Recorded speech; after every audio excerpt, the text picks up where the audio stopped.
Hello and welcome to the CTSI Business Management Conversation, where we, your friends at Creative Technology Solutions, take on an important topic you need to know about for your business and provide our thoughts from the perspective of technology strategy with Tim Pointer, president of CTSI. He functions as our virtual chief information officer for our customers.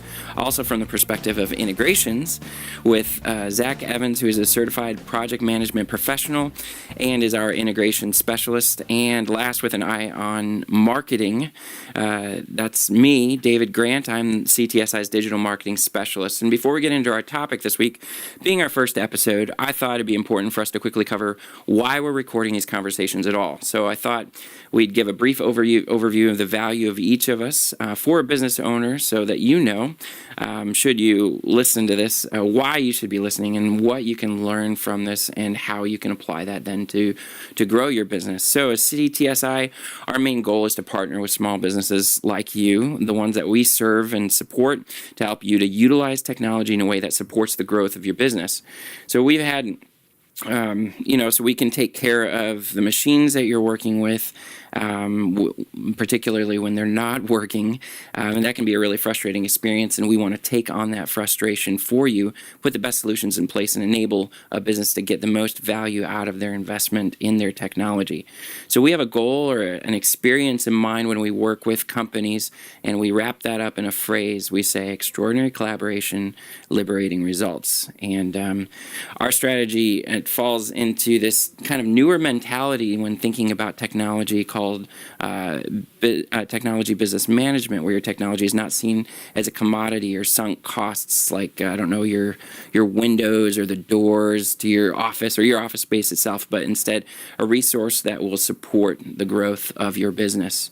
So for our work, we see these strategic areas where we can uniquely help businesses, and that's the value of this conversation and the conversations to follow in upcoming weeks, where we look at a topic like ours today, but through the lens of these different perspectives to help you understand how you can leverage technology for your growth. So Tim, your specialty, I would say, is really more of like what computers, it's more than just like what do they do, fixing them when they break, or what software needs to run, but really more direction and goals. Is that correct?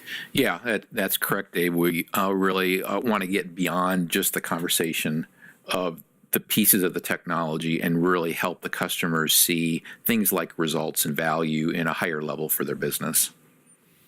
Okay, great. And when we talk about like integration, sometimes that might wrap up the idea of processes or whatever. It's kind of a new idea other than just fixing a computer. So give us a little bit of what your role is when you were working with a company. Yeah, I think process integration, basically, at the most basic level, it's how do different things get to different places. And so that can be data, could be people, could be different systems communicating with systems, people communicating with systems. But in essence, it's the map of how are things moving through the business and trying to make sure that that's done as effectively and as efficiently as possible. So we've got Tim kind of setting a strategy, and then you pulling in all the data and information from all the different silos all in together. All right, and then from my perspective on marketing, I think it's important for us to recognize that as technology is moving forward, we're seeing more and more of integration with technology in all strategies of marketing. So really understanding how to leverage technology from the whole process, from prospecting and identifying who you'd want to have as a customer, and then nurturing them through your sales cycle, through your marketing processes, and then moving them on into a status as your client, and then maintaining that relationship moving forward. That just marketing is one of those things that needs to be brought into a full perspective on technology. So that's kind of who we are, how we're addressing these topics, and this conversation we're going to talk about today is something pretty important. Just came out this last week in the news all over the place. If you heard it, outlets were reporting the discovery of a design flaw in most computers, including tablets and our smartphones, cross-platform, all over the place. It's existed for years, and they just kind of have recognized this problem, and the news broke. And I sent out an explanation to our managed service customers, suggesting that you kind of think about your computer in this way. And I'm curious to see what you guys think about this. This picture is your browser. Let's say your internet browser, like Firefox. It's kind of functioning on your computer as you're browsing the internet, and really it has windows and doors, and how it's supposed to function is all those would be locked, closed, so that it functions in its own space. And with this flaw in the design, basically what was discovered is the door was sitting wide open. So if you had a bad piece of software, some malware on your system, if it just had the instructions to go and look at your browser, it could reach in through that door, pick up whatever you were doing, all of your passwords, all of the data related to that application or any others on your systems, and use that for whatever nefarious reasons that it had in mind. So that was kind of how we explained as we were getting ready to patch that issue for our customers. What do you guys think of that explanation? Anything you would add, or is that off base? No, I think that was a pretty good explanation. It's just really about opening doors for information that you no longer have the ability to protect or control. And if the wrong person with the wrong motives gets there, they get what they want. And that's what you don't want. I actually smiled when I read that from you, because the whole idea of integration is breaking down like data silos in a business, right? So marketing communicates with finance, and normally you have to try hard to get those things to work together. And yet the reason why I'm so passionate about the integration and the process is because I do believe that there's always this bigger picture, this more overriding sort of story going on. So when these kinds of things come out, that doesn't necessarily surprise me, right? Because yes, theoretically, hardware should be separate from software. They should be two different houses. And yet, lo and behold, the doors open and they're a whole lot more connected than anyone thought they were. And so that's the part that kind of intrigues me is, yeah, there really is much more integration between them, even when you don't necessarily want there to be. Yeah, it's actually interesting that it's beginning to show the close relationship between software like the operating system on a device or a computer and the hardware, that they so integrate together. Yep.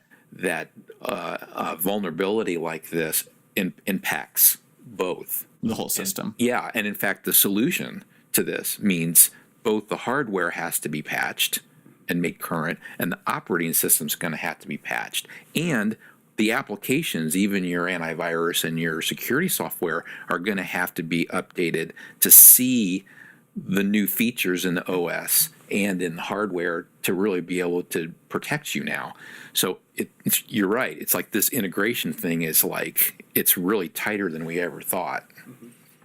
I think that's what struck me about it too. Is we always think about like malware that's on your device that might release some kind of like a crypto locker kind of thing, or like social engineering to get your passwords or whatever. But seeing that there's this whole other area that you are at risk from, that if this is there, what other vulnerabilities are we going to discover moving forward? So it felt to me like, man, it's really such a multifaceted thing to think about your security for your business, and you can't get locked into, hey, my email's encrypted. It's got to be everything. Right.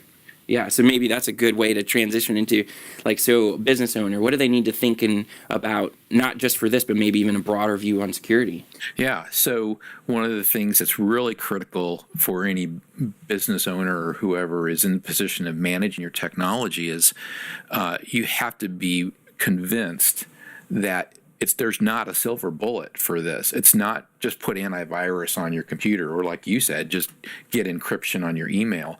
That's not enough anymore. It really calls for a multi-vectored security strategy that has multiple angles to protect different things. And it's all of them working together that allow you, hopefully, proactive protection. But let's just face it, sooner or later, it's going to happen. The threats are getting more sophisticated. So it's not a matter of holding your breath and saying it's not going to happen. It's when it happens, then what do you do? That's where it's even beyond an antivirus and things like that. You got to be looking at, do you have backups that you can roll back to quickly? Multi-vector solutions, and we offer that to our clients, all different avenues to protect all different windows and doors that could be open. Yeah, for the marketing side, I feel like where it makes sense, this can be a marketing opportunity, like particularly for a technology company, or maybe if you have like industry requirements for security reasons or whatever, you can leverage the fact that you're on top of this kind of breach or vulnerability and you're protecting your data. But really, from my perspective, I felt like this is an opportunity to be a little bit, have my eyes open to what's going on from the support perspective, because that's an area that I don't address. But it also makes me really nervous when these kinds of breaches happen, because, first of all, it could very potentially attack the reputation of your company. If your data, your customer data gets out there, nobody's going to trust you anymore. But really, if you don't have that, your house in order in every aspect where you might be vulnerable taken care of, with this kind of risk, I can come in to work one morning and go to turn on my systems and start to get into work to be able to develop my prospects more, and find all of a sudden everything that I had worked for before is all gone. So I think that this kind of risk is something critical. I'm a little less technical than I am less technical than a lot of our team, but maybe a little more so than a lot of marketers. So I do think that it helps me. It made me think, when looking at this from the perspective of the business owner, how critical it is to understand these kinds of threats, because it can impact how much we've invested in growing our business and having to start over with developing those lists and moving prospects into being customers. So I did think it was important to understand. Zach, what did you think kind of from the integration perspective? Yeah, I just think that the general tendency is for someone to come in and say, well, this is the problem, and just pick out one thing, right, and diagnose whatever is going on with that particular piece. And I think when I hear stuff like this, it just reminds me that the reason why systems and all that gets me so excited is because it is more complex. And so you need to be aware of other elements and how those interplay with each other, because to just pick one thing out is kind of throwing darts at a board, and most likely it's not going to succeed. And so to have experts who have some domain knowledge in different areas, I think really then increases the likelihood of putting the pieces together well, being able to accurately see what is happening and be able to then actually resolve it at a much more foundational sort of level. So it goes away and you're not just dealing with symptoms at that point. That's interesting. So we've got kind of the direction, a larger view of technology, then the expert who can pull all those pieces together and have an eye toward the vulnerabilities and risks, and then there's me just freaking out about everything. Something like that. Wraps everything up together. Anything else we need to add or address on this, or just generally speaking, it is something we need to be concerned about? Yep. If you haven't had your IT support in whatever form reach out and say, hey, we're going to address this with these patches or whatever, maybe you should be concerned like I am. And of course, we'd always be willing to help with that if that's a need. But don't let it sit, because you are at risk. And so thanks for hanging with us through this conversation. We trust you found something helpful that can help to move your business forward, at least be a little more secure this week.